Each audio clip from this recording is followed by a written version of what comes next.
देश में कोरोना ने सारे रिकॉर्ड तोड़ दिए हैं। 24 घंटे में देश में कोरोना के 1,26,000 से ज्यादा मामले सामने आए हैं। पहली बार ऐसा हो रहा है। 1.26 लाख मामले एक दिन में देश में कोरोना से सबसे ज्यादा ये केस है। 24 घंटे में देश में कोरोना की वजह से 685 लोगों की जान चली गई है। 4 दिन में तीसरी बार देश में 1 लाख से ज्यादा केस आए हैं, जो कि चिंताजनक है, चिंता बढ़ाने वाले हैं। और सबसे ज्यादा असर महाराष्ट्र में है कोरोना का।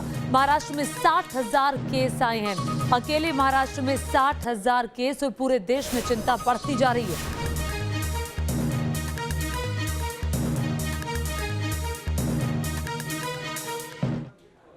और आइए अब कुछ आंकड़े आपको दिखाते हैं जो जानना बहुत जरूरी है। ग्राफिक्स के जरिए ये आंकड़े अब आपके सामने हम पेश कर रहे हैं कि किस तरह से जो कोरोना का ग्राफ है बढ़ रहा है। देखिए, महाराष्ट्र के अंदर 60,000 मामले सामने आ रहे हैं। आप समझ सकते हैं कि तकरीबन आधे मामले महाराष्ट्र से सामने आ रहे हैं और हालात चिंताजनक है। ये पिछले 24 घंटे के आंकड़े हैं। पंजाब में पिछले 24 घंटे के दौरान 3,000 मामले सामने आए हैं। 3,000 मामले पंजाब में। छत्तीसगढ़ की स्थिति बहुत ज्यादा खराब है। यहाँ 10,000 केस पिछले 24 घंटे में आए हैं। दिल्ली की स्थिति भी हर दिन खराब होती जा रही है। 5,500 मामले अकेले दिल्ली में 24 घंटे के दौरान सामने आए हैं। उधर मध्य प्रदेश में 4,000 मामले सामने आए हैं। कर्नाटक की भी स्थिति भयावह होती जा रही है। 7,000 मामले कर्नाटक में। उत्तर प्रदेश में 6,000 मामले सामने आए हैं पिछले 24 घंटे के दौरान। ये 24 घंटे का आंकड़ा हम आपको दिखा रहे हैं कि वायरस का रेड अलर्ट कहां है। देखिए, 5 तस्वीरों से समझिए किस तरह से कोरोना का खौफ है और क्या वाकई में लोग डर रहे हैं। वायरस का कहर देखिए, घटता डर। लोग डर नहीं रहे। मास्क आपने पहना होता है, लेकिन वो आपकी ठोड़ी पर होता है, वो नीचे होता है, पांव पसार रहा है कोरोना। वैक्सीनेशन के लिए आप जरूर जाएं अगर आप 45 साल से ज्यादा की उम्र के हैं। और न्यूज नेशन अपने दर्शकों से अपील कर रहा है कि देखिए, स्थिति को हम सबको ही मिलकर के संभालना है।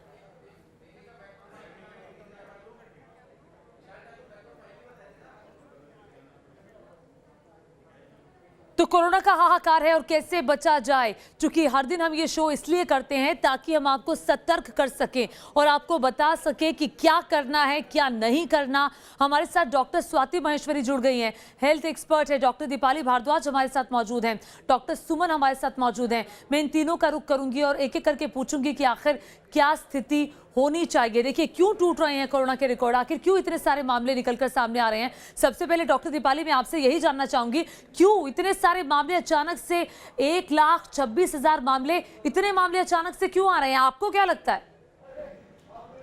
देखिए, ये जो केसेस बढ़ने का हम आंकड़ा देख रहे हैं, ये सिर्फ शुरुआत है और अभी ये सेकेंड वेव की शुरुआत है। सेकेंड वेव बढ़ सकती है, अभी पूरी तरह आई नहीं है।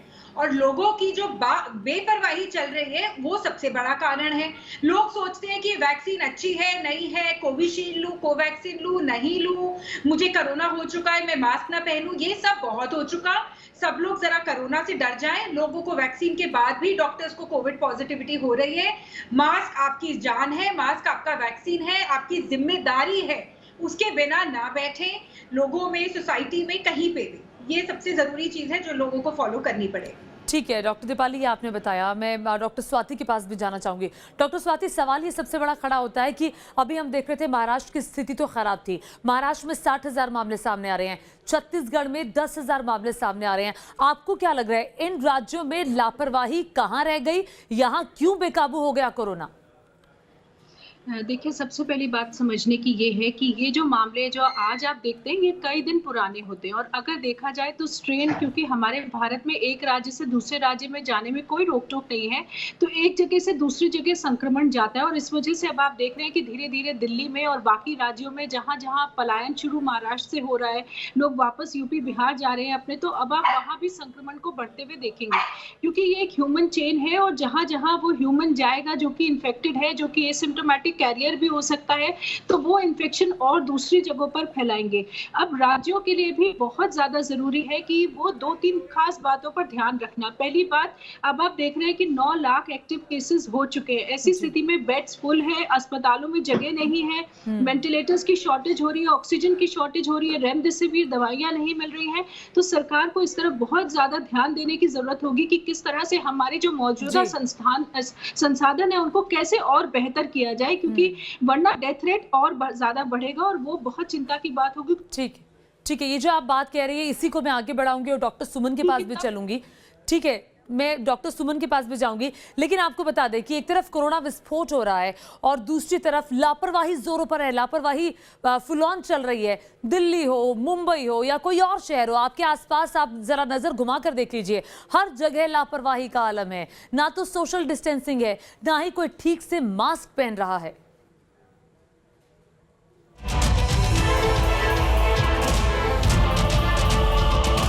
कोरोना रिकॉर्ड तोड़ रहा है, लेकिन कुछ लोग ऐसे भी हैं जिन्हें फर्क नहीं पड़ता। कोरोना से लोगों की जान जा रही है, बावजूद इसके चंद लोग ऐसे हैं जो बेपरवाह हैं। कोरोना काल में इस तरह की लापरवाही की तस्वीरें बेहद आम हो चली हैं। ना तो चेहरे पर मास्क है, ना ही सामाजिक दूरी का ख्याल। अब ऐसे में सवाल यही है कि देश कोरोना से जंग कैसे जीतेगा। ये दो तस्वीरें देखिए, ये तस्वीरें दिल्ली और मुंबई की हैं, जहां लगातार बढ़े रहे कोरोना के मामलों के बाद भी लोगों के अंदर जरा भी डर दिखाई नहीं दे रहा। लोग बिना किसी डर के ऐसी जगहों पर जा रहे हैं जहां हजारों की संख्या में लोग मौजूद हैं। 24 घंटों में आंकड़े 1.25 लाख के पार पहुंच चुके हैं। देश भर में कोरोना से हालात खराब होते जा रहे हैं। महाराष्ट्र का हाल तो सबसे ज्यादा डराने वाला है। बावजूद इसके मुंबई की तस्वीरों को देखिए और अंदाजा लगाइए कि आने वाले दिनों में क्या होने वाला है। दादर सब्जी मंडी में सोशल डिस्टेंसिंग की धज्जियां उड़ाई जा रही हैं। ना तो प्रशासन किसी को चेता रहा है, ना ही लोग खुद संभल रहे हैं।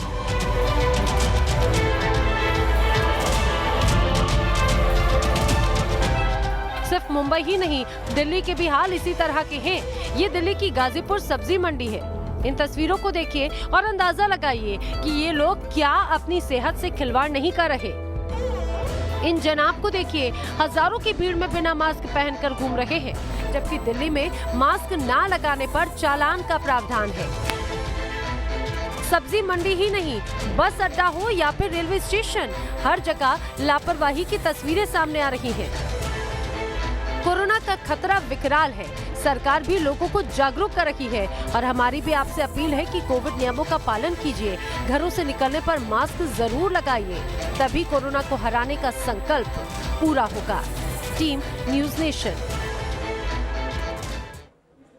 और देख लीजिए, ये लापरवाही का नतीजा है जो आज सामने आ रहा है। 1,26,000 केसेस सामने आए हैं। लगातार हमारे साथ हेल्थ एक्सपर्ट्स मौजूद हैं जिनसे हम सवाल कर रहे हैं कि अब क्या करना चाहिए ऐसी स्थिति में जब देश जो है वो बहुत बड़ी चुनौती का सामना कर रहा है। हमारे साथ एमसी मिश्रा जी भी जुड़ गए हैं, एम्स के पूर्व डायरेक्टर हैं। सर, आपसे सीधा सवाल ये है कि अभी कई जगह हम देख रहे हैं नाइट लॉकडाउन लग रहा है, सैटरडे संडे का लॉकडाउन लग रहा है, लेकिन क्या आप ये मानते हैं कि चेन तोड़ने के लिए लॉकडाउन, अब पूर्ण लॉकडाउन एक जरूरी विकल्प बच जाता है? देखिए, ज़रूरी विकल्प तो होता है और हमने देखा भी था पिछले वर्ष जब अप्रैल मई में संपूर्ण लॉकडाउन था तो केसेस उतने नहीं बढ़े थे।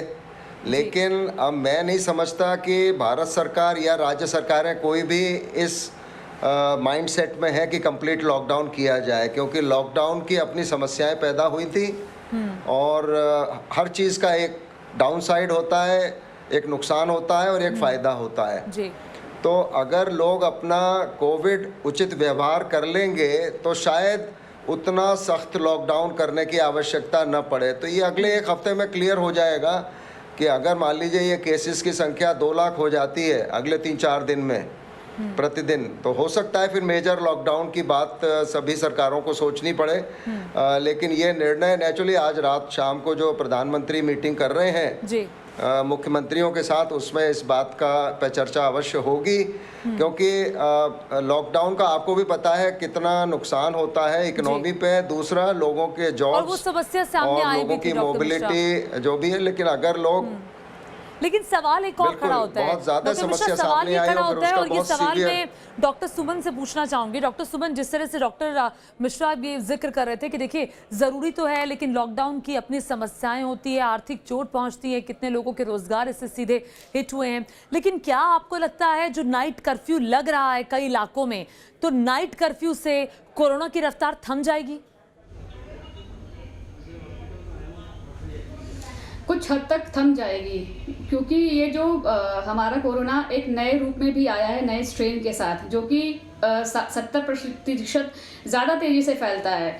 और इसके जो उदाहरण के तौर पे ये 0.6% गुना ज़्यादा तेज़ी से फैलता है as compare to previous one. जैसे कि अगर ये पहला वाला वायरस 1 से 2 लोगों में फैलता था तो ये 3 से 4 लोगों में फैलेगा। इसलिए इसमें ये ज़्यादा डर है कि ये समाज में ये ज़्यादा तेज़ी से फैल सकता है और ये 70% ज़्यादा इसकी वो इंटेंसिटी है फैलने की। इसलिए नाइट कर्फ्यू जो लगाया जा रहा है वो बिल्कुल सही है।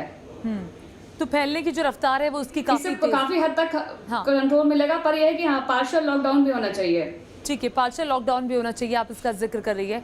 और इस वक्त एक बड़ी खबर भी आपको बता दें, लॉकडाउन की आहट से कैसे कई शहरों में पलायन शुरू हो गया है, वो तस्वीरें भी निकलकर अब सामने आ रही है। और मुंबई पुणे से बड़ी संख्या में मजदूरों का पलायन हो रहा है, दिल्ली से भी मजदूरों का पलायन हो रहा है, नाइट कर्फ्यू से भी घबराए हुए मजदूर। मैं ये सवाल पूछूंगी कि जो पलायन हो रहा है डॉक्टर स्वाति, तस्वीरें इस वक्त अपने दर्शकों को दिखा रहे हैं, लंबी लंबी लाइनें लगी हुई हैं, लोग अपने घरों से बाहर निकलना चाह रहे हैं, तो क्या इस पलायन से खतरा बढ़ेगा? नहीं, मैं सवाल ये आपसे पूछूंगी, लेकिन एक रिपोर्ट पहले देख लेते हैं।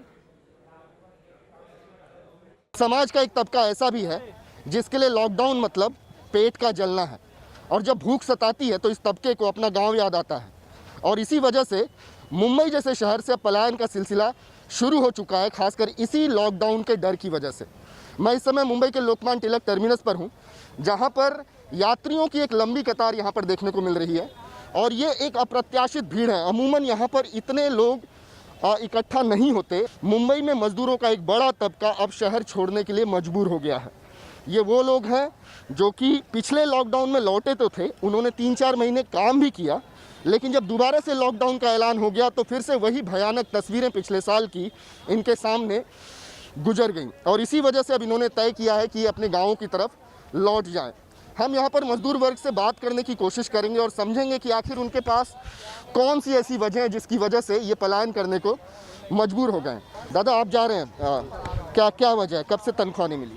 तनख्वाह क्या मिली है? तनख्वाह तो जब से लॉकडाउन का हल्ला हुआ, तब से नाइट कर्फ्यू हुआ, तब से पैसा कौड़ी बहुत शॉर्टेज से मिलने लगा। तो इसके लिए सामने वाला भी बोला काम धाम है नहीं, गाँव चले जाओ।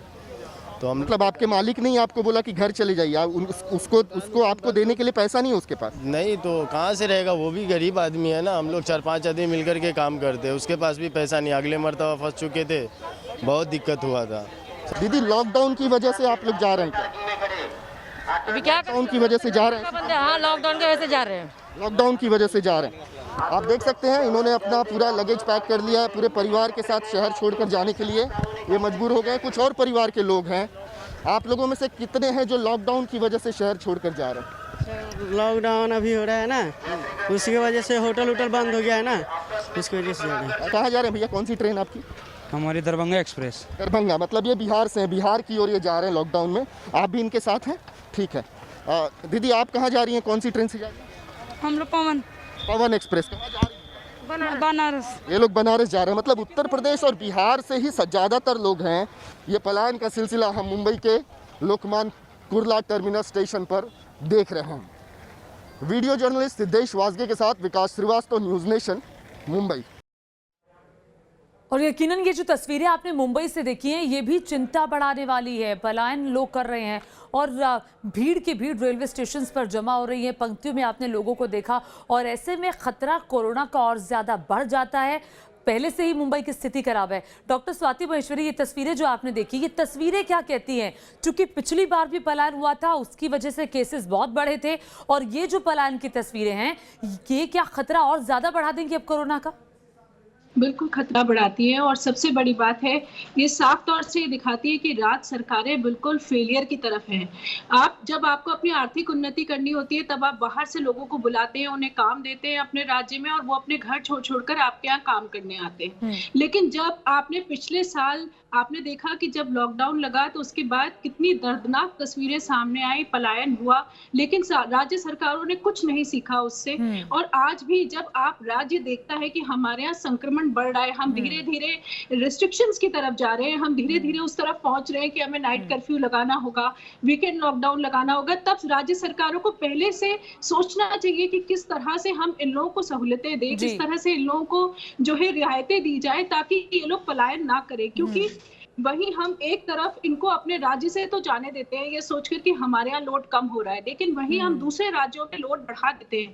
और आखिरकार सारे राज्य हैं तो भारत का ही हिस्सा, और अगर किसी भी राज्य में संक्रमण बढ़ता है तो वो अल्टीमेटली भारत में ही बढ़ता है। और अब आप देखेंगे कि जहां जहां ये लोग वापस जा रहे हैं, ना बिल्कुल जहां से ये जा रहे हैं ये उन राज्यों की विफलता है और उस पर हमने सीख नहीं ली। मतलब ये कोई सीख नहीं ली। हम इतिहास से ये सीखते हैं कि हम इतिहास से कुछ नहीं सीखते। एक ये बहुत प्रसिद्ध फिलोसफर है, ये उन्होंने कहा था, और ये वाकई में ये बातें सटीक साबित होती हैं। ये जो फिलॉसफी है ये बिल्कुल सटीक आज के वक्त में लगती है। डॉक्टर मिश्रा, मैं आपके पास आऊंगी। आपको क्या लगता है कि ये जो पलायन की तस्वीरें हम मुंबई से देख रहे हैं, पुणे से देख रहे हैं, नागपुर से देख रहे हैं, या और बाकी देश के अलग अलग शहरों से देख रहे हैं, इस पलायन की वजह से कोरोना का खतरा कितना ज्यादा बढ़ जाएगा? कितनी बड़ी ये चिंता है आज के वक्त में? नहीं, ये तो बहुत बड़ा कंसर्न है कि अगर जो लोग बॉम्बे से इस समय मुंबई और महाराष्ट्र में जो म्यूटेशंस हैं, 80% जो संक्रमण है वो म्यूटेशंस की वजह से है और डबल म्यूटेशंस की वजह से है। तो ये लोग जो पलायन करके जाएंगे कहीं पे भी, यूपी, बिहार, झारखंड, छत्तीसगढ़, तो वो जो म्यूटेंट वायरसेस हैं उनको लेके जाएंगे ये जी।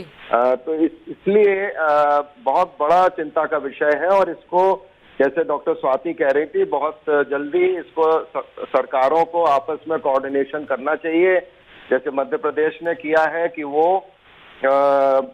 अपना RT-PCR की रिपोर्ट मांगते हैं, या जो भी है इसका जो भी मैकेनिज्म बनाना है वो बनाना चाहिए सारी राज्य सरकारों को। लेकिन अभी तो ऐसा लग नहीं रहा है कि राज्य सरकारों में बहुत तालमेल है। अच्छा, बिल्कुल तालमेल बनाने की जरूरत है। और खबर ये भी है कि देखिए, मुंबई से यूपी जाने वाली, मुंबई से बिहार जाने वाली ज्यादातर जो ट्रेनें हैं उसका रिजर्वेशन फुल है, और यही बताता है कि लोग अब पलायन की तरफ जा रहे हैं, अपने घरों को वापस लौट रहे हैं। ये मंजर हमने पिछले साल भी इसी वक्त में देखा था और ये मंजर आज भी हम देख रहे हैं, और सरकारों ने कोई सबक नहीं लिया। तो कोरोना का खतरा विकराल है और लगातार कोरोना के मामले बढ़ते जा रहे हैं, और पहली बार ऐसा हुआ है 1,26,000 से ज्यादा मामले पिछले 24 घंटे के दौरान देश में सामने आए हैं, जिससे वाकई चिंता बहुत ज्यादा बढ़ जाती है। हमारे साथ एक्सपर्ट्स का पैनल इस वक्त मौजूद है, तमाम डॉक्टर्स हमारे साथ मौजूद हैं। डॉक्टर सुमन, आपके पास आऊंगी और सीधा सवाल आपसे ये है कि वैक्सीनेशन को लेकर बहुत सारी खबरें इस वक्त आ रही हैं, तो आपको क्या लगता है कि टीकाकरण का दबाव बहुत ज्यादा है अभी?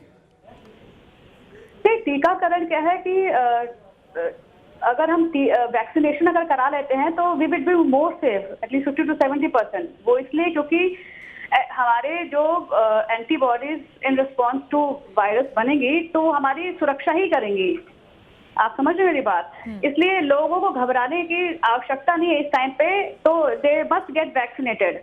और बाकी जो मामूली बुखार वगैरह, उनके लिए आप क्या कहेंगी? बिल्कुल डरने की आपको जरूरत नहीं है। वो इसलिए क्योंकि अगर वैक्सीन हमारी अगर आप लगवाते हैं तो एटलीस्ट जो एंटीबॉडी है वो आपके उसमें सुरक्षा कवच की तरह काम करेगी। और इसमें क्या है कि अगर माइल्ड फीवर भी आता है आफ्टर गेटिंग वैक्सीनेशन तो इसमें बिल्कुल घबराने की बात नहीं है। एटलीस्ट हमारी मोर्टेलिटी कम रहेगी। मुझे लगता है हर वैक्सीन के बाद ऐसा होता है, जब आप बच्चे को वैक्सीनेशन के लिए जाते हैं तो डॉक्टर आपको ये हिदायत देता है कि देखिए बच्चे को बुखार हो सकता है, आपको ध्यान रखना है, या फला आप दवाई दे सकते हैं। इसमें आपको घबराने की और डरने की बिल्कुल जरूरत नहीं है। अगर माइल्ड फीवर आता है या कोई अदर सिम्टम्स भी आते हैं तो उसमें भी डरने की जरूरत नहीं, क्योंकि ये चीज आप कंट्रोल कर सकते हैं, पर एटलीस्ट मॉर्टेलिटी नहीं होगी। हम एटलीस्ट मॉर्टेलिटी पे कंट्रोल कर सकते हैं आफ्टर वैक्सीनेशन। इसलिए लोगों को घबराने की बिल्कुल जरूरत नहीं है। बिल्कुल, ये बहुत सारे सवाल हैं जो लोगों के जहन में है, चूंकि कई सारे लोग इस वक्त देख रहे होंगे और उनके मन में ये भी सवाल होगा कि बच्चों तक भी कोरोना फैल रहा है, और कहा यह जा रहा है कि बच्चों के लिए ये बेहद खतरनाक है, बच्चों के ऑर्गन्स के लिए बेहद खतरनाक है। तो क्या वाकई में ऐसा है और बच्चों तक क्यों फैल रहा है, इस पर मैं आपसे सवाल करूंगी। पूरा एक्सपर्ट पैनल हमारे साथ मौजूद है। जी हाँ, कोरोना का जाल, खतरा विकराल। देश में लगातार कोरोना का वायरस फैलता जा रहा है, और पिछले 24 घंटे के दौरान, बहुत ध्यान से सुनिएगा, पिछले 24 घंटे के दौरान 1,26,000 से ज्यादा मामले सामने आ रहे हैं। वायरस का कहर क्यों बढ़ रहा है, पूरे देश पर इसका असर हो रहा है, ये आपको बताएंगे। आपको बता दें, एक ग्राफिक्स के जरिए आप जरा देख लीजिए कि आखिर क्या स्थिति इस वक्त बनी हुई है। देश में 9 लाख से ज्यादा एक्टिव केस है। इस वक्त 9 लाख से ज्यादा लोगों को कोरोना है। एक्टिव केस का सीधा मतलब है, और कुल जो मामलों की तादाद है 1,29,00,000 के पार पहुंच गई है। जो वाकई में चिंता बढ़ा देती है। पिछले 24 घंटे में 684 लोगों की जान कोरोना की वजह से गई है और अब तक 1,65,000 से ज्यादा मौतें कोरोना की वजह से हो चुकी हैं। 59,000 महाराष्ट्र में नए केस सामने आए हैं। लगातार महाराष्ट्र की स्थिति भयावह होती जा रही है। 5,500 नए केस देश की राजधानी दिल्ली में सामने आए हैं। और ये देखिए वायरस का कहर से क्या क्या चीजें निकल कर सामने आ रही है। बच्चों पर खतरा बहुत भारी है, पलायन अब जारी हो चुका है, लापरवाही बहुत ज्यादा भारी है, वैक्सीन की कमी है, अस्पताल में मारामारी चल रही है। बेड के लिए कई अस्पताल तो ऐसे हैं जहां बेड पर 2-2 लोग हैं, जमीनों पर डॉक्टर्स को मरीजों को देखना पड़ रहा है। और इंदौर से भी खबर आई है कि इंदौर में रेमडेसिविर इंजेक्शन लेने के लिए भारी भीड़ है लोगों की। लाइनों में लोग कई घंटों से खड़े हुए हैं और हालांकि आपको बता दें कि नियमों की धज्जियां उड़ाई जा रही है इंदौर में। मध्य प्रदेश के शहरी क्षेत्रों में वीकेंड लॉकडाउन का भी ऐलान हो चुका है। रेमडेसिविर के लिए नियमों की धज्जियां उड़ाई जा रही है। देखिए लोग किस तरह से खड़े हैं, सोशल डिस्टेंसिंग नहीं है। एक रिपोर्ट जरा देख लेते हैं। इंदौर में वैसे ही कोरोना का कहर है और ऐसे में इंदौर में एक इंजेक्शन को लेकर इन दिनों लोगों के अंदर काफ़ी ज़्यादा आक्रोश है, क्योंकि इंजेक्शन की उपलब्धता हो नहीं पा रही। और इस इंजेक्शन का नाम है रेमडेसिविर। ये जो आप लाइन देख रहे हैं लोगों की मेडिकल स्टोर के बाहर, जो दूर दूर तक आपको लोगों की लाइनें नज़र आएंगी, ये वो लोग हैं जो इंजेक्शन को लेने आए हैं रेमडेसिविर, जो कि इन्हें आसानी से नहीं मिल पा रहा है। ये बताया जाता है कि जो इंजेक्शन है, ये इंजेक्शन जब आपके लंग्स पर कोई वायरस अटैक करता है तो ये एंटीवायरल का जो काम है वो करता है। इसके साथ ही इस इंजेक्शन से जो चूँकि कोरोना के सबसे ज़्यादा मरीज इंदौर में हैं, 800 से ज़्यादा मरीज इंदौर में पाए जा रहे हैं, तो ऐसे में खासी जो दिक्कतें हैं वो इंजेक्शन लेने में हो रही है। उपलब्धता कम है और डिमांड काफ़ी ज़्यादा है। हम बात करेंगे, कब से आए हैं आप? सर आज तीसरा दिन है। तीसरा दिन, अभी तक नहीं मिल पाया आपको? नहीं, 2 दिन कल पूरा दिन लाइन में लगे रही है, नंबर आया उसके बाद स्टॉक खत्म हो चुका है। जी कल से कल 12:30 बजे, कल 6:30 बजे टोकन मिला है। आज सुबह 10 बजे बुलाया था, बाकी अभी तक कोई वैक्सीन उपलब्ध नहीं हुई। बिल्कुल, देखिए कल से खड़े हैं लेकिन अभी तक जो इंजेक्शन है वो मिल नहीं पा रहा है। उपलब्धता जैसे कि ज़्यादा बढ़ गई है क्योंकि कोरोना के जो मरीज़ हैं वो इंदौर में काफ़ी ज़्यादा है। और ऐसे में यहाँ पर आप देख सकते हैं कि पुरुषों के अलावा जो महिलाओं की लाइन है वो भी यहाँ पर लगी हुई है और सभी यहाँ पर इंजेक्शन लेने आए हैं। आप भी इंजेक्शन लेने आए हैं? हाँ। कब से खड़े हैं आप? मॉर्निंग में 7 बजे से खड़े हैं। 7 बजे से अभी तक नहीं मिल पाया? अभी तक नहीं मिल पाया। कितना कुछ रेट वेट को लेके आगे रेट का नहीं पता है मुझे अभी तक। 2000 मिल रहा है इंजेक्शन, 2000 का मिल रहा है इंजेक्शन। 2000 में मिल रहा है। हाँ। तो देखिए 2000 रुपये में इंजेक्शन मिल रहा है, रेमडेसिविर जिसका नाम है। लेकिन यहाँ पर लोगों को आप देख सकते हैं कि बड़ी दूर से जो लोग आए हुए हैं यहाँ पर बैठे हुए हैं और यहाँ सिर्फ इंजेक्शन को लेकर लेने के लिए आए हैं, लेकिन इंजेक्शन नहीं मिल पा रहा है। कब से बैठी हैं आप? सर मैं यहाँ पर सुबह 10 बजे से बैठी हूँ और कल भी सुबह 9 बजे से लाइन में लगी हुई थी और कम 4 से 5 के समथिंग मुझे इंजेक्शन मिल पाया था। और स्टॉक नहीं, ये बता रहे थे, कल भी स्टॉक नहीं था, फिर स्टॉक आया उसके बाद में मिला है और अभी भी बता रहे हैं अभी आने वाला है स्टॉक। बिल्कुल, तो आने वाले देखिए पर्चे भी आप देख सकते हैं, लोग पर्चे लेकर आए हैं। अभी तक आपको मिल पाए इंजेक्शन? नहीं, फर्स्ट टाइम है। First time. आप कब आए हैं यहाँ पर? जी 10 बजे। 10 बजे से आए हैं। तो देखिए लोग काफ़ी यहाँ का जो डिमांड है वो कहीं ना कहीं बढ़ गई है रेमडेसिविर जो इंजेक्शन है उसकी। और यहाँ पर जो आप लोगों की लाइन देखेंगे तो यहाँ पर प्रशासन भी लगा हुआ है, पुलिस भी मौजूद है ताकि किसी प्रकार की जो अव्यवस्था है वो ना बढ़े। तो आपने देखा किस तरह से इंदौर में रेमडेसिविर इंजेक्शन की कमी हो गई है। अब बड़ा सवाल ये है कि क्या सरकार रेमडेसिविर इंजेक्शन खरीदेगी।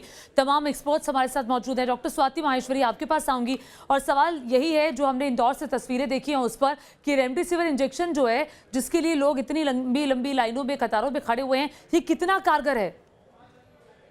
देखिए रेमडेसिविर एक एंटीवायरल ड्रग है और पहले भी देखा गया है कि कोरोना वायरस पे इसका अच्छा असर होता है सार्स और मर्स के समय में। और ये एक पहली ऐसी दवा है जिसका यूएस एफडीए ने अप्रूवल भी दिया था। तो ये दवा लगातार देखिए क्लोरोक्वीन और बहुत सारी ऐसी दवाइयां आई जिनकी शुरुआती दौर में बात हुई, लेकिन अब उन सब के ऊपर ट्रायल्स जो है काफी कारगर नहीं दिखाई दिए। लेकिन रेमडेसिविर एक ऐसी दवा है जिसका बहुत व्यापक इस्तेमाल हो रहा है अस्पतालों में और इस पर अच्छे नतीजे सामने आए क्योंकि ये वायरस के मल्टीप्लिकेशन को रोकता है।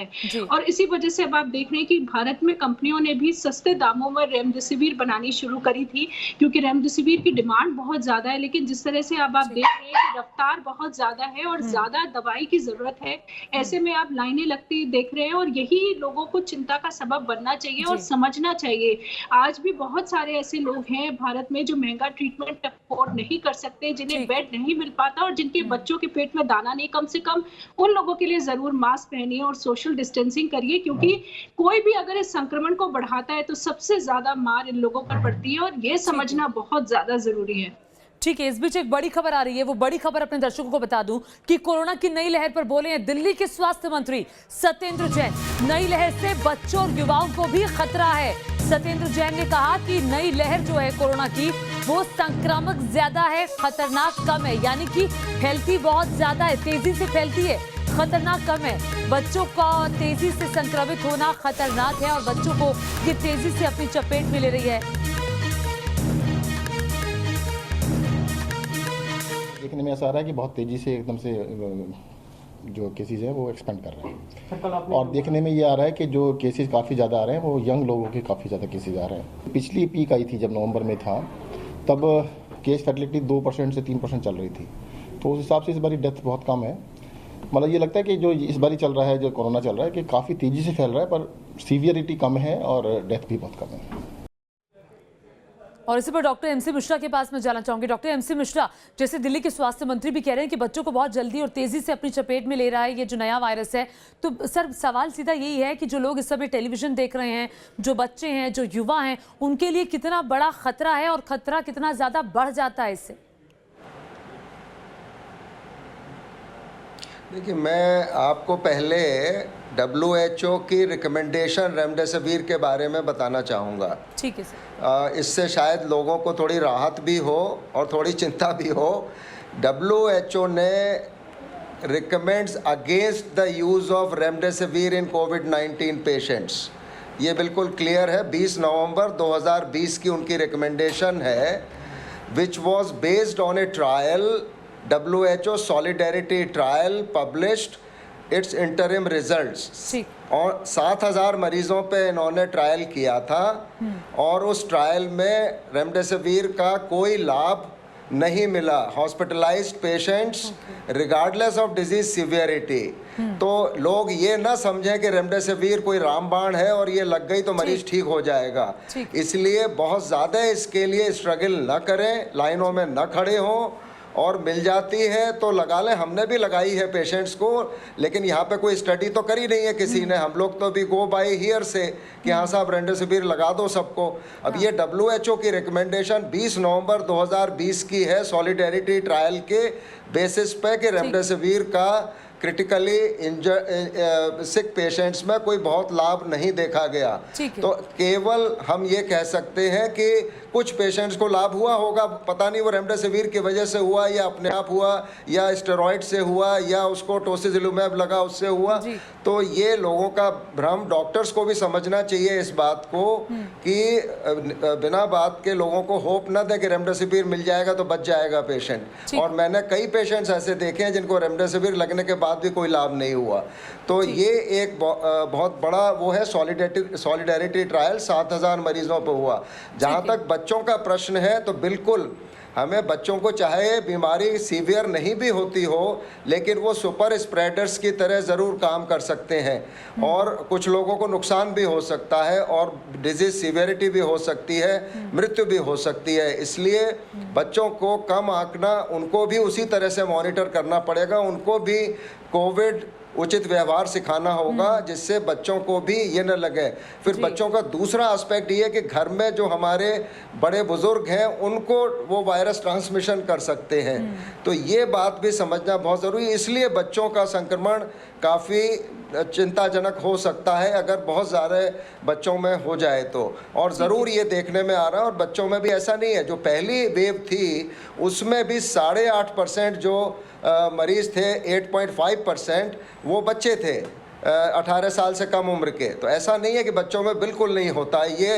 ये भ्रम भी हमें निकालना पड़ेगा अपने मन से। ठीक है डॉक्टर दीपाली, मैं एक सवाल जानना चाहती हूँ। जैसा कि दिल्ली के स्वास्थ्य मंत्री ने भी कहा कि देखिए ये जो संक्रमण है फैलता तेजी से है लेकिन खतरनाक कम है, क्या है ऐसा? जी बिल्कुल ऐसा ही है जो हम डॉक्टर्स महसूस कर रहे हैं। इस बार संक्रमण ज्यादा फैल रहा है, जितने टेस्ट हो रहे हैं उस हिसाब से हम देख रहे हैं कितने ज्यादा केसेस आ गए हैं, मगर कुछ जगहों पे टेस्ट अभी भी बढ़ाए नहीं गए हैं, ना टेस्ट हो रहे हैं ज्यादा, ना ट्रेसिंग बढ़ाई गई है। मगर इसके अंदर डेथ मृत्यु कम हो रही है, थोड़ी इम्यूनिटी बन गई है। मगर इंटरेस्टिंग बात यह है कि वायरस ने अपना 1 साल में रूप बदल लिया है अपने बचाव के लिए। वायरस म्यूटेट हो गया है, हम इंसान वही की जो कि त्यों है। आज फिर हम पलायन देख रहे हैं, वही शोर देख रहे हैं। लॉकडाउन अनाउंस नहीं हुआ है, लोग फिर भीड़ में हैं। रेमडेसिविर कोई रामबाण नहीं है, लोग वहां पे ब्लैक में खरीद रहे हैं क्योंकि जाइडस उसको 899 में दे रहा है। पिछले 1 महीने पहले की न्यूज थी कि गुजरात में मैन्युफैक्चर होता है, तो ये लोग कह रहे हैं 2000 का उनको मिल रहा है। तो ये सब अगर हमारे सरकार को, हुकूमत से आपके चैनल के द्वारा अपील है, उनके लिए जरूर कड़ा काम है। और सब लोग बहुत मेहनत हम लोग 1 साल से देख ही रहे हैं कि हर शहर में इसको थोड़ा और बढ़ाया जाए, सख्ती दी जाए और टीकाकरण को 24 घंटे, जहां पे ज्यादा केसेस हैं वहां पे ज्यादा टीकाकरण होना चाहिए। 24 आवर टीकाकरण हो। लेकिन डॉक्टर दीपाली भी हमारे साथ है। डॉक्टर दीपाली, सवाल एक और ये खड़ा, डॉक्टर सुमन, सवाल ये खड़ा होता है कि आखिर डॉक्टर सुमन, ये सवाल आपसे है। सवाल ये है कि बच्चे कई स्कूल भी जा रहे हैं और बच्चों में संक्रमण तेजी से फैल भी रहा है। बहुत सारे स्कूल से ऐसी घटनाएं भी आई हैं कि किसी स्कूल में 50 बच्चों को हो गया, 100 बच्चों को हो गया, 400 बच्चों को हो गया। तो घर में जो बच्चे हैं, जो क्लासेस कर रहे हैं, और घर का एक शख्स तो ऐसा है जिसका बाहर आना जाना लगा रहता है, तो बच्चों को कैसे बचाया जाए? बच्चों के लिए क्या एहतियात बरते जाए, जो स्कूल भी जा रहे हैं और जो घर पर भी हैं? देखिए, पहली बात तो ये है कि जो छोटे बच्चे हैं टिल क्लास 8, उनको तो है कि ऑनलाइन क्लासेस कोशिश करनी चाहिए कि उनकी ऑनलाइन क्लासेस हो। जो हायर स्टडीज़ हैं जैसे लाइक 9th ऑनवर्ड्स, उनकी क्लासेस हो तो तब भी स्थिति कंट्रोल में हो सकती है। और प्लस बच्चों को एजुकेट करने की ज़रूरत है कि मास्क पहनना, सैनिटाइजेशन करना और सोशल डिस्टेंसिंग तो एज यूजुअल है। पर यह है कि हाँ, बच्चों को पार्क में जाने से और आउटडोर एक्टिविटी करने से थोड़ा सा इस समय बचाना चाहिए, क्योंकि बच्चे इस समय साइलेंट कैरियर और या सुपर स्प्रेडर की तरह काम कर रहे हैं। पहले की वेव में क्या था कि बड़ों से बच्चों में होता था, अब क्या है कि बच्चे साइलेंट कैरियर की तरह काम करने से क्या हो गया कि ये एडल्ट्स में भी स्प्रेड हो रहा है। पहली वेव में हमने ये नोटिस किया था कि जो ACE2 रिसेप्टर्स जो वाहक है वायरस का, जिससे जो आपका वायरस है वो शरीर में जाता है, ACE2 रिसेप्टर्स जो है बच्चों में कम पाए जाते हैं, तो उसमें कोई प्रभाव नहीं था। पर जो नया स्ट्रेन है वो ACE2 रिसेप्टर कम होने के बावजूद भी अपना प्रभाव दिखा रहा है। तो इसलिए बच्चों को जागरूक करने की, उनको एजुकेट करने की बहुत ज़रूरत है, जो कि घर से ही शुरू होगी और घर में ही एजुकेट पेरेंट्स को करना चाहिए। ठीक है डॉक्टर स्वाति माहेश्वरी, सवाल ये है कि जो नए स्ट्रेन आए हैं, जो साउथ अफ्रीकन स्ट्रेन है या UK स्ट्रेन है, ब्राज़ीलियन स्ट्रेन है, तो क्या इसी स्ट्रेन की वजह से इतनी तादाद में मामले भारत में भी बढ़ रहे हैं, जो 1,26,000 से ज़्यादा मामले सामने आए हैं? देखिए, डेफिनेटली म्यूटेशंस हैं और जिनकी वजह से हम संक्रमण को बढ़ते देख रहे हैं। लेकिन पिछले कुछ दिनों में आपने देखा था कि सरकार ने आंकड़े भी दिए थे कि लगभग 800 के करीब ऐसे मरीज हैं जिनमें कि हमने स्ट्रेन्स को देखा है। लेकिन भारत में अपना डबल म्यूटेशन भी अब आ चुका है, छत्तीसगढ़ में N440 है। तो अब जीनोमिक सैम्पलिंग करके हम ये पता लगा सकते हैं कि कौन सा म्यूटेंट ऐसा है जो भारत में ज़्यादा फैल रहा है, जिसकी वजह से हम ज़्यादा तबाही देख रहे हैं। तो लेकिन ये ज़रूर श्योर है कि डेफिनेटली ये म्यूटेशंस की वजह से ज्यादा हो रहा है। वहीं आप क्योंकि बच्चों की बात कर रहे हैं, तो मैं कुछ टिप्स जरूर पेरेंट्स के लिए देना चाहूंगी। इस वक्त हमें कोशिश करनी चाहिए कि हम बच्चों को कम से कम दूसरों के घर ना जाने दें। दूसरे बच्चों के साथ जब वो खेले तो मास्क पहने, सोशल डिस्टेंसिंग करें। पार्क में खुले आप जाने दे सकते हैं। बच्चों को स्टीम दिलवाइए, सुबह शाम बच्चों को आप घर में स्टीम दिलवाइए ताकि उनको संक्रमण ज्यादा ना लगे। उन्हें हैंड हाइजीन सिखाइए और बच्चों को इस वक्त हमें अच्छे फ्रूट्स और वेजिटेबल्स खाने सिखाने चाहिए, क्योंकि ये सबसे अच्छा वक्त है जब आप उनको हेल्थ के बारे में आगाह कर सकते हैं, उन्हें समझा सकते हैं।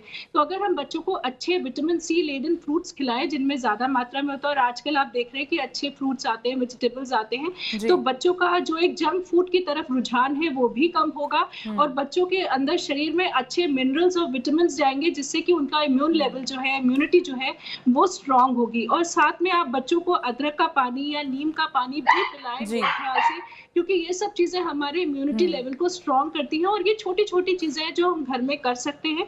और आने वाले समय में मुझे लगता है कि यही बच्चे हैं जो हेल्थ की अहमियत समझेंगे और इसे आगे लेकर जाएंगे। बिल्कुल, हमने जब ये कोरोना वायरस आया उसके बाद देखा जो घरेलू इलाज है सबने वो अपनाना शुरू किया इम्यूनिटी बढ़ाने के लिए, और फिर से वो दौर आ चुका है। कई घरों में वो काढ़ा जो रोज सब लोग पी रहे थे वो बंद हो गया था, वो चीजें फिर से अब शुरू करने का वक्त आ चुका है।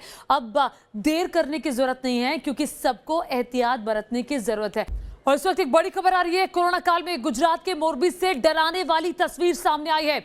मोरबी के खाकरेची गांव में कोरोना मरीजों की भरमार है। यहाँ पर फुटपाथ और सड़क पर मरीजों का इलाज हो रहा है। ग्रामीण इलाज के लिए शहर के अस्पताल नहीं जा रहे हैं और फुटपाथ और सड़क पर ही मरीजों का इलाज हो रहा है। ये देखिए, ये फुटपाथ की तस्वीरें आप देख रहे हैं। लोग चादरें बिछाकर, दरी बिछाकर आसपास लेटे हुए हैं। घर के बाहर चारपाई लगाकर लोगों का इलाज हो रहा है।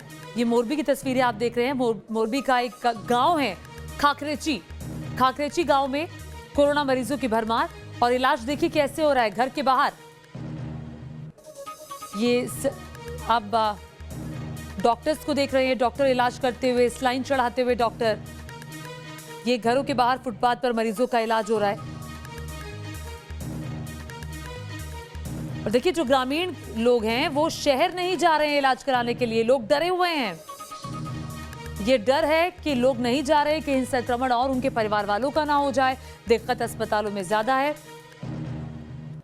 और इस वक्त हमारे साथ लगातार एक्सपर्ट्स का पैनल मौजूद है। एमसी मिश्रा जी, ये तस्वीरें वाकई डराती हैं जो मोरबी से आ रही हैं। लोग डर रहे हैं शहर जाकर अपना इलाज कराने के लिए। मोरबी गांव में लोग फुटपाथ पर बैठ के अपना इलाज करा रहे हैं। वही तो कह रहा हूं, चेयरमैन ने ऑलरेडी कह दिया है कि आप एक जगह पे कर रहे हैं। अब तो कोई कंफ्यूजन है ही। मिश्रा जी, आवाज आ रही है? Take a call. नहीं, आप कर लो। तो ये तस्वीरें आप देख लीजिए। ये खाकरेची गांव की तस्वीरें हैं। गुजरात में मोरबी का ये इलाका है, मोरबी का ये गांव है जहां कोरोना मरीजों की भरमार है और कोरोना मरीजों की तादाद इस गांव में काफी ज्यादा है। और ये तस्वीरें फुटपाथ की देख रहे हैं। और ये जो आप बोतलें देख रहे हैं लटकी हुई, ये ग्लूकोज की बोतलें हैं। स्वाति महेश्वरी जी, ये तस्वीरें वाकई में डराती हैं क्योंकि लोगों के अंदर डर है और उसी डर की वजह से लोग शहर जाकर अपना इलाज नहीं करा रहे हैं। ये तस्वीरें आपकी नजर में क्या कहती हैं? बिल्कुल, देखिए ये बहुत डराने वाली तस्वीरें हैं क्योंकि हमें ये भी नहीं मालूम कि इनको किस तरह की मेडिकल सुविधा यहाँ मिल पा रही होगी। और अभी ऑक्सीजन या वेंटिलेटर की किसी को ज़रूरत पड़ जाए या आईसीयू की, तो फिर ना समय होगा उनको अस्पताल तक ले जाने का और ना वो सुविधा यहाँ दिखाई दे रही है। और यही बात सबसे ज़्यादा चिंताजनक भी है कि भारत में आज जो मौजूदा हमारा हेल्थ केयर सिस्टम है वो हर जगह बराबर नहीं है। अगर बात करें गाँव की, डिस्ट्रिक्ट्स की, तो वहाँ उतना अच्छा दुरुस्त नहीं है।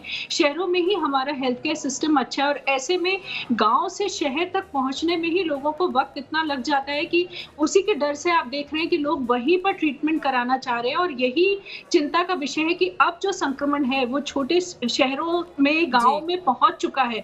और इसीलिए सरकार को कुछ मेकशिफ्ट अरेंजमेंट्स इस तरह के करने चाहिए, खासतौर से ऐसे गाँव में या शहरों में जहाँ ज्यादा सुविधाएं नहीं है, ताकि उन लोगों को वहाँ ऐसे खुले में ट्रीटमेंट ना कराना पड़े। कम से कम वहाँ एक डॉक्टर हो, कुछ सुविधाएं हो जो वहाँ मिल सके। और अगर उन्हें लगे कि कोई सीरियस हो रहा है तो उसे समय से आप जो है सिटी भेज सके या किसी अच्छे अस्पताल भेज सके। लेकिन अगर कोई देखने वाला ही नहीं होगा और समय से ये उपचार नहीं होगा तो फिर हम मृत्यु दर बढ़ते हुए देखेंगे। और यही सबसे ज्यादा चिंता की बात किसी भी महामारी में रहती है कि शायद ऐसे लोगों को जिनको कि बचाया जा सकता था उनको भी हम नहीं बचा पाते हैं। बिल्कुल, और यही चिंता भरी तस्वीरें यही हैं कि देखिए, गांव तक संक्रमण फैल चुका है। मोरबी का खाकरेची गांव है जहां पर संक्रमण बहुत ज्यादा है। डॉक्टर सुमन, डॉक्टर दीपाली लगातार हमारे साथ बने हुए हैं। डॉक्टर सुमन, मैं आपसे सवाल ये जानना चाहूंगी कि संक्रमण जो है ये कई लोगों को दोबारा हो रहा है। आखिर ये दोबारा संक्रमण क्यों हो रहा है? देखिए, दोबारा संक्रमण एक तो हमारी इम्यूनिटी लेवल, देखिए जो हमारी एंटीबॉडीज़ हैं वो कारागर होती है 3 से 4 महीने में। तो जिसको ऑलरेडी संक्रमण हो चुका है, जो संक्रमित हो चुके हैं, उनको ये चाहिए कि अपनी वो इम्यूनिटी बढ़ाएं, अच्छे फूड्स खाएं, फिजिकल एक्टिविटी करें और वैक्सीनेशन करा लें अगर 45 ईयर्स से ऊपर हैं तो। और इसमें जो है आप अभी भी पेंडेमिक ओवर नहीं हुआ है तो आप जो है मास्क पहने, हैंड सैनिटाइज करें। बिल्कुल, ये अपील तो लगातार न्यूज़ नेशन अपने दर्शकों से कर रहा है कि देखिए, हाथों को साबुन से बार बार धोते रहिए। अगर आप किसी ऐसी जगह पे हैं तो सैनिटाइजर का इस्तेमाल करते हैं, सोशल डिस्टेंसिंग का पालन जरूर करिए और मास्क जरूर पहनिए क्योंकि यही इलाज है और बचाव ही एकमात्र इलाज है। बहुत बहुत शुक्रिया आप सभी का।